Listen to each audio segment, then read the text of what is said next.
प्रधानमंत्री मोदी को भी इसी तरीके से भारत में से या फिर वो कहीं यात्रा पे होंगे उसी तरीके से उठाया जा सकता है, क्योंकि अमेरिका की एक नहीं सुन रहे हैं मोदी और राष्ट्र हित के लिए काम कर रहे हैं। इसी पे बात करने के लिए हमारे साथ एक्स-रे ऑफिसर एन.के. सूद सर है। सूद सर, नमस्कार, आपका बहुत बहुत स्वागत है। नमस्कार, बहुत बहुत शुक्रिया आपका।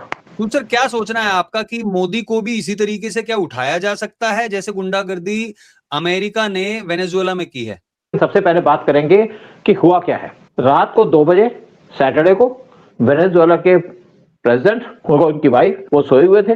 वहां पे अमेरिकन फोर्सेस आई उनके कैंप के अंदर, मिलिट्री कैंप के अंदर, और उनको उठा के ले गई, एक शिप में ले गई यूएस के अंदर। लेकिन वेनेजुएला के जो चीफ है उसको उठाने का क्या पर्पस था? क्योंकि ट्रंप का यहाँ पे एक एटीट्यूड है, ये गुंडागर्दी करना चाहते हैं पूरे वर्ल्ड के अंदर। देखिए, जब ट्रंप प्रेसिडेंट बने थे तो उन्होंने पहला काम किया था, उन्होंने कहा जी कनाडा बनेगा अमेरिकन स्टेट, यानी कनाडा को अपनी कंट्री के अंदर बनाना चाहते थे। उसके बाद कहा जी ग्रीनलैंड को अपने कब्जे में ले लेंगे, और इनके बेटे ग्रीनलैंड भी चले गए थे, फोटोग्राफी की थी वहां पे। फिर इन्होंने कहा जी पनामा कनाल पे हम कंट्रोल कर लेंगे क्योंकि यहाँ पे चाइनीज आ गए। तो ट्रंप शुरू से ही ऑफेंसिव एटीट्यूड अडॉप्ट कर रहे थे जब वो पावर में आए थे, और जब कैंपेनिंग कर रहे थे ट्रंप उस टाइम पे इन्होंने वेनेजुएला के नाम दिया था कि वेनेजुएला पे हम कंट्रोल कर लेंगे क्योंकि वहां पे ऑयल है और ऑयल पे अपना कंट्रोल चाहते हैं। ट्रंप का जो एटीट्यूड है वो वर्ल्ड के अंदर गुंडागर्दी फैलाना है। आज वर्ल्ड के अंदर ना तो यूएन की कोई वैल्यू रही है, ना किसी डेमोक्रेसी की वैल्यू रही है, और जो यूएस चाहता कर ले क्योंकि अकेला गुंडा है इस टाइम पे पूरे वर्ल्ड के अंदर।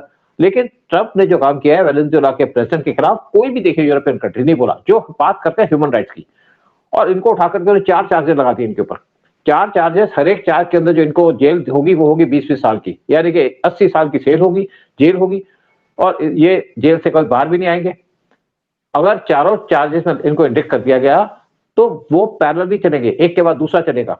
लेकिन दूसरी बात एक और है कि इससे पहले भी ट्रंप ने यूएस ने इस टाइप का एक्शन लिया था। जब कोलंबिया के अंदर उनकी गवर्नमेंट थी, वहां के जो लीडर थे उनको उठा के ले गए थे और जेल में डाल दिया था 20 साल के लिए। बाद में उनकी पेनल्टी को रिड्यूस कर दिया गया, फिर उनको भेज दिया गया फ्रांस के अंदर।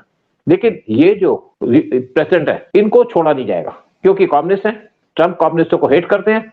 लेकिन दूसरी बात है कि इससे पूरे वर्ल्ड के अंदर भय फैल गया, एक डर का माहौल फैल गया कि कहीं भी कुछ कर सकते हैं, ईरान का भी नंबर आ सकता है। लेकिन ईरान में ऐसा कुछ नहीं करेंगे। ये कहा कि टेररिज्म में डील कर रहे हैं, ड्रग्स में डील कर रहे हैं, लेकिन कोई इनके पास सॉलिड प्रूफ नहीं है। ये सिर्फ एलिगेशन लगाते हैं और खुद प्रूफ कर लेते हैं। वकील भी आप है, जज भी आप है।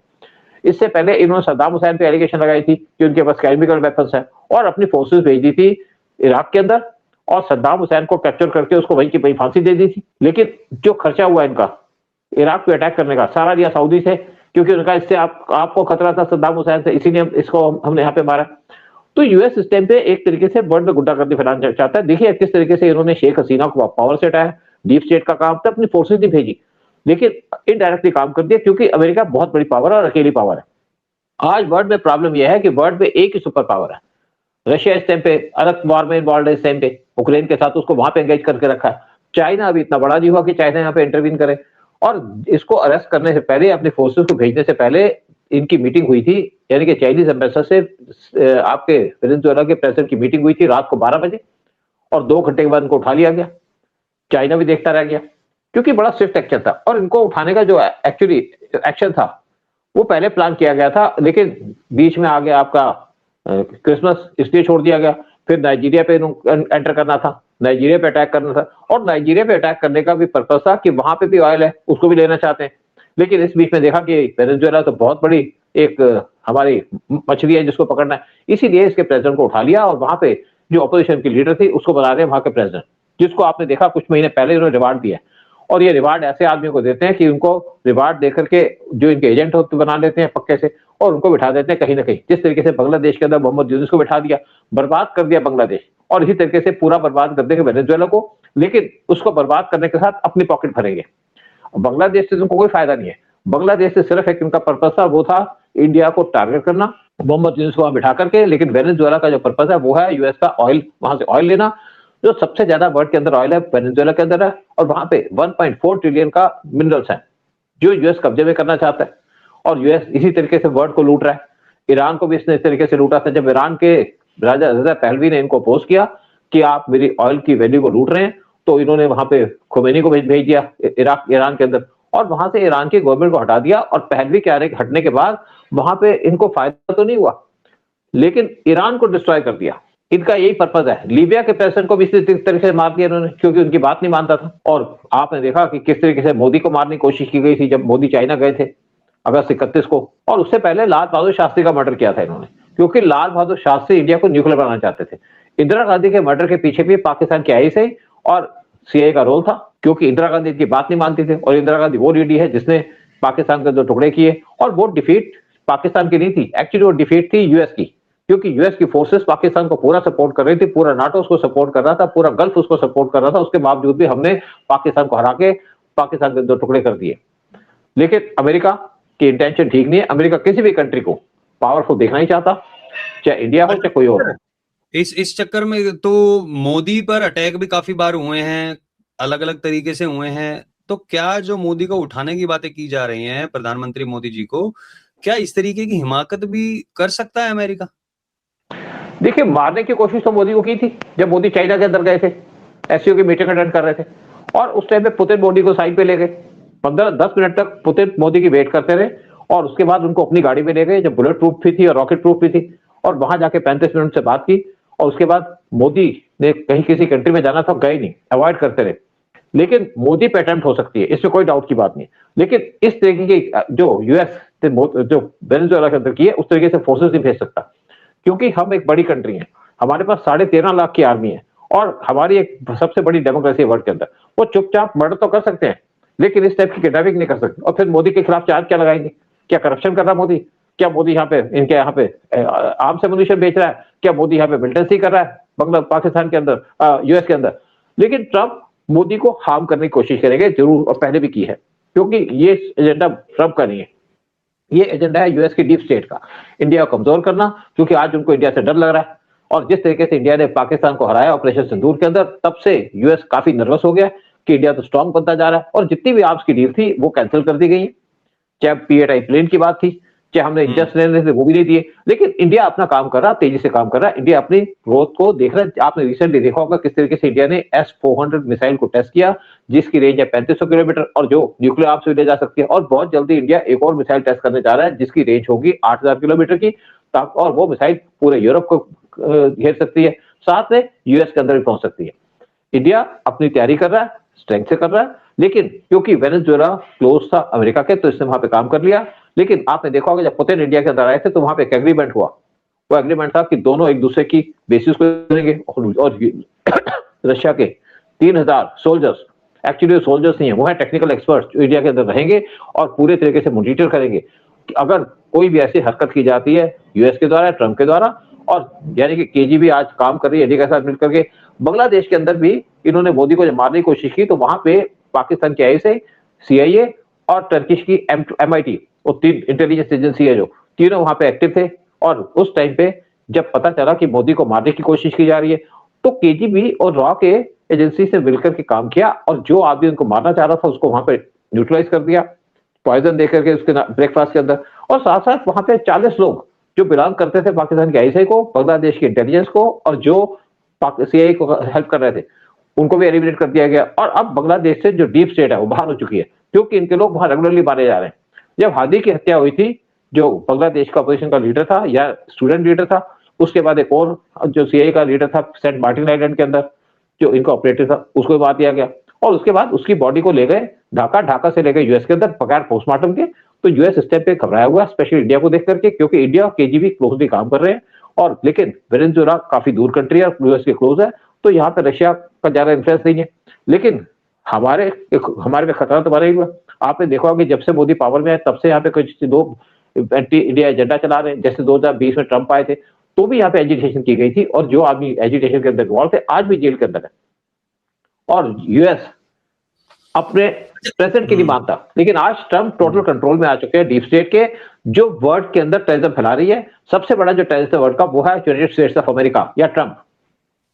अच्छा सूद सर, एक चीज और, क्या भारत इस तरीके से पाकिस्तान से मुनीर या शहबाज शरीफ इन लोगों को भी उठा सकता है? क्योंकि अब तो भारत के पास रीजन होगा अगर जिस तरीके से इन्होंने उठाया। देखिए रीजन तो है, लेकिन जब इन्होंने नाइजीरिया पे अटैक किया था यूएस ने, तो हमसे कह दिया था कि आप बांग्लादेश या पाकिस्तान पे अटैक नहीं करना, क्योंकि हमारी 1 लाख की फोर्सेस पूरे बॉर्डर पे खड़ी है बांग्लादेश के खिलाफ। पहले बीएसएफ होती थी, लेकिन जब वार लाइक सिचुएशन होती है तो हमारी फोर्सेस सामने आ जाती है, तो फोर्सेस खड़ी थी, लेकिन उस टाइम पे ट्रंप ने कह दिया कोई आप यहाँ पे अटेम्प्ट नहीं करोगे, यानी कि एयर स्ट्राइक नहीं करोगे। लेकिन एक और बात है कि हमें मुनीर को उठाने की जरूरत नहीं है, हमें शहबाज शरीफ को उठाने की जरूरत नहीं, हमें तो वहां पे जो मिलिटेंट है उनको उठाने की जरूरत है, जिनको यूएन ने सैंक्शन कर रखा है, जैसे हाफिज सईद हो गया, फिर अजहर महमूद हो गया, उसको इंडिया उठा सकता है। वैसे भी जब ऑपरेशन सिंदूर हुआ था, अजहर महमूद को पूरी मारने की कोशिश की गई थी, और उसके जो मजार थी जो, या उसका घर था जहां पे, वहां पे मिसाइल भी फेंकी गई, 12 फैमिली के मेंबर मारे गए, लेकिन वो बच गया क्योंकि 1 मिनट पहले उस जगह से निकल गया। तो इंडिया इस टाइम पे कोशिश कर रहा है, आप देख रहे हैं इस टाइम पे पाकिस्तान के अंदर गनमैन घूम रहे हैं मारने के लिए, मारेंगे तो जरूर। और हम ना यूएस से डरते हैं ना किसी और से, क्योंकि हम छोटी कंट्री नहीं है वेनेजुएला जैसी, हमारी बड़ी कंट्री है और हमारे पास पावर भी बहुत ज्यादा, हमारी आर्मी भी बहुत स्ट्रांग है, यानी कि हमारे पास जो आर्मी है वो है 13.5 लाख की, और डेमोक्रेसी सबसे बड़ी है इंडिया। और मोदी आज सबसे बड़े पावरफुल और सबसे स्ट्रांग लीडर है वर्ल्ड के अंदर, जो बहुत फेमस भी है। तो ऐसे लीडर को किडनैप करना किसी के बस की बात नहीं है। हाँ, ये जरूर है कि मोदी को मारने की कोशिश की जा सकती है हमारे दुश्मनों के द्वारा, स्पेशली यूएस के द्वारा। अच्छा सूद सर, एक चीज और, जो इजराइल है, इजराइल की भी मोसाद जो है, क्या वो भी भारत का इन चीजों में साथ देती है कि अगर भारत के प्रधानमंत्री पर हमला किया जाता है या फिर उनको कुछ सीक्रेट इंफॉर्मेशन शेयर की जाती हैं, अगर अमेरिका और भारत दोनों एक दूसरे के ऑपोजिट खड़े होंगे तो वो उनका उनका क्या स्टैंड रहेगा? देखिए, एक बात मैं आपको बता दूं कि इजराइल इंडिपेंडेंट है, हमारा कभी साथ नहीं छोड़ेगा इजराइल, लेकिन उसकी मजबूरी है कि उसको यूएस के साथ स्टैंड करना पड़ता है। बांग्लादेश के अंदर कुछ हमास के लोग पहुंचे हुए हैं जो पाकिस्तान के आईएसआई वहां पे छुपा के रखे थे, तो इस टाइम पे मोसाद भी वहां पे एक्टिव है, और मोसाद हमास के कम से कम 10 लोगों को मार चुके हैं बांग्लादेश के अंदर, और किसी का कोई चर्चा नहीं हुआ, किसी के बारे में कोई खबर नहीं है। और एक और बात बता दूं, जो वहां पे सीआईए के लोग मारे गए या एमआईटी के मारे गए, जो टर्किश इंटेलिजेंस के हैं, वो सबके सब मारे गए पॉइजन के द्वारा। एक स्पेशल पॉइजन है जिसको मोसाद यूज करती है, और वो मारे गए केजीबी के द्वारा और रॉ के द्वारा। तो हम मिलकर तो काम करते हैं, लेकिन दुश्मनों के खिलाफ, क्योंकि यूएस के ऊपर डिपेंडेंट है इजराइल, इसलिए वो ऐसा काम तो नहीं करेगा। लेकिन यूएस को भी सोचना पड़ेगा क्या दोबारा ऐसे अटेम्प्ट कर सकता है पीएम मोदी के खिलाफ, इसकी संभावना तो है लेकिन बहुत कम है। और मोदी क्योंकि बहुत पॉपुलर लीडर है वर्ल्ड के अंदर, तो ऐसा यूएस के लिए करना थोड़ा मुश्किल होगा।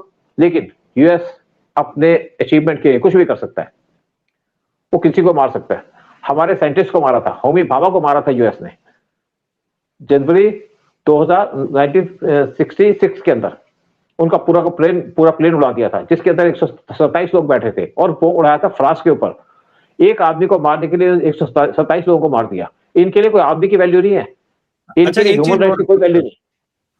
अभी जेफरी एप्स्टाइन की जो फाइल थी वो भी, उसमें भी खुलासा हुआ था, उसमें भी जो अमेरिका के नामी जो लोग थे उनके नामों पे भी चर्चा, उसके ऊपर अलग से ही बात करेंगे। लेकिन बताया जाता है कि जो वो जेफरी था वो इजराइल का ही था, मतलब जो उसका मूल था, इसलिए मोसाद ने ही उसको वहां पे भेजा था ताकि अमेरिका से कोई भी काम निकलवाना हो या किसी और से कोई काम निकलवाना हो। तो आपने बात कही कि अमेरिका पे डिपेंडेंट है, तो अब डिपेंडेंट का मतलब उनका साथ देने के लिए है, नहीं तो दूसरी तरफ तो मोसाद अमेरिका को ब्लैकमेल करके भी अपने काम करवा ही सकता है, जो उनके पास इतनी चीजें हैं ऑलरेडी। देखिए, एक्चुअली हम इस पे अलग से बात कर सकते हैं, क्योंकि इजराइल का जो मेन दुश्मन है वो है ईरान। और अगर हम मोसाद की बात करते हैं, मोसाद को कई बार परमिशन लेनी पड़ती है इजराइल से। जैसे मोसाद एक प्लान बना रहा था पाकिस्तान के न्यूक्लियर बम्स को उड़ाने की, और बुरा से मदद मांग रहा था, लेकिन अमेरिका ने उसको रोक दिया कि आप ये मत करिएगा, क्योंकि पाकिस्तान के जो न्यूक्लियर बम्स हैं उस पर पूरा कंट्रोल है यूएस की सीआईए का। और पाकिस्तान के, अगर यूएस की बात करें, यूएस कभी नहीं चाहेगा कि इजराइल स्ट्रांग बने, और इसीलिए वो ईरान को खत्म नहीं करना चाहता।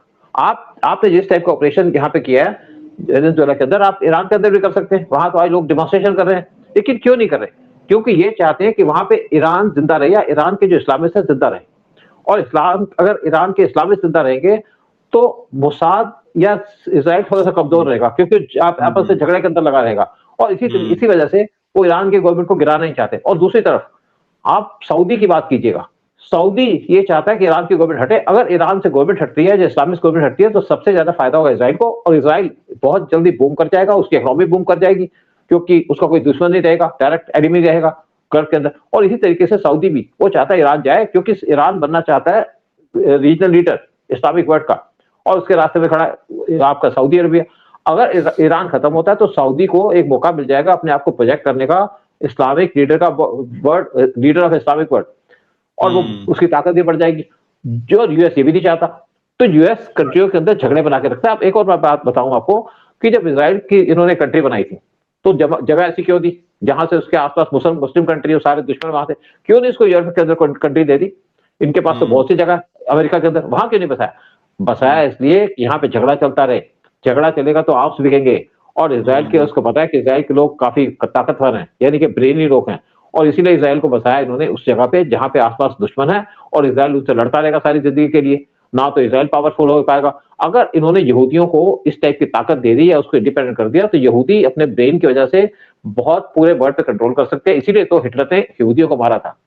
और अमेरिका डबल गेम खेलता है, यानी कि ट्रिपल गेम खेलता है, ना तो इजराइल को पसंद करता है, ना सऊदी को पसंद करता है, और इसको ईरान से भी कोई लेना देना नहीं है। इसीलिए यूएस आज इंडिया के खिलाफ है, क्योंकि यूएस इंडिया की इकोनॉमी बूस्ट कर रही है बहुत स्पीड से, और इसीलिए उनकी डीप स्टेट काम कर रही है इंडिया के खिलाफ और मोदी के खिलाफ। राइट। तो मतलब कुल मिला के वो नहीं देखना चाहता कोई भी कंट्री स्ट्रांग हो और अमेरिका के आसपास भी जाए, वो टांग खींच के नीचे करने की कोशिश करता है। चलिए, आप लोगों से भी निवेदन है, जो लोग देख रहे हैं, कि आप लोगों का क्या कहना है इस बारे में, कमेंट सेक्शन में अपने विचार रखें, और प्लीज इस वीडियो को सब लोगों के साथ शेयर जरूर करें, हमारे चैनल को सब्सक्राइब करें। बहुत बहुत धन्यवाद सूद सर आने के लिए, सारी जानकारी देने के लिए आपका। जय हिंद, जय भारत। जय हिंद, जय भारत।